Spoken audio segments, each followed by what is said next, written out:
Before assembling the machine, please organize all components. We have prepared all types of fasteners, and each step is accompanied by a diagram of the components for assembly. You can quickly assemble the machine by following the steps below. Step 1.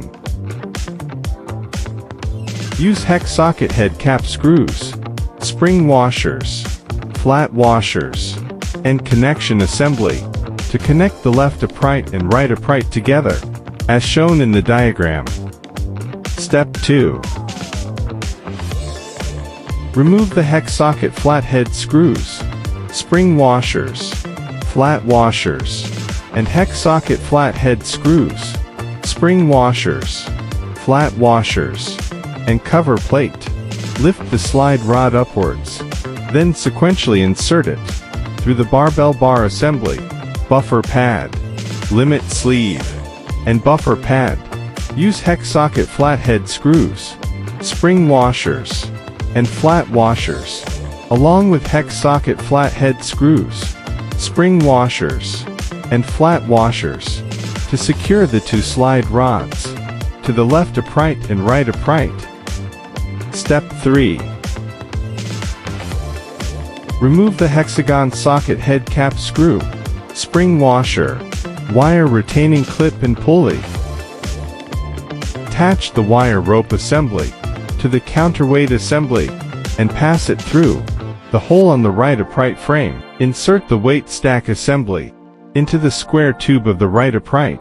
Hold the wire rope assembly and slowly lower the weight stack assembly to the bottom, ensuring that the wire rope assembly does not fall completely into the square tube of the right upright.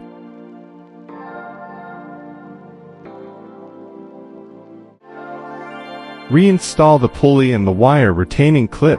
Pass the wire rope assembly through the hole in the right upright and secure it with hex socket flathead screws, flat washers, and lock nuts. Install the U-shaped piece on the wire rope assembly into the corresponding hole on the barbell bar assembly. Install the end cap onto the square tube of the right upright as shown.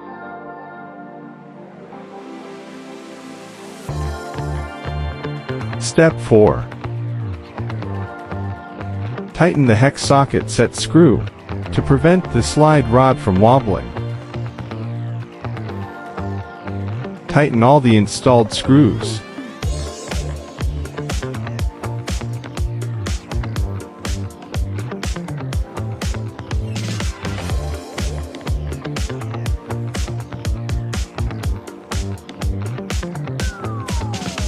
Monthly. Inspect all assembly bolts and re-tighten them. Shake the product. If there is shaking, adjust the position or the height of the foot pad. Weekly. Inspect all rotating parts to ensure flexibility and no abnormal noise. In a stationary state, the wire rope is taut and the counterweight block is not suspended. Apply running silicone oil to the slide rod parts and bearing rotating parts. Use the product normally. All functions can be used daily. Inspect whether the stress parts, such as wire ropes, pulleys, and counterweight blocks are worn or damaged, and whether the wire rope is derailed. Inspect the product surface in case of paint peeling, leather aging, softening, label falling off, surface damage, etc. Replace it in time. Wipe the product surface with pledge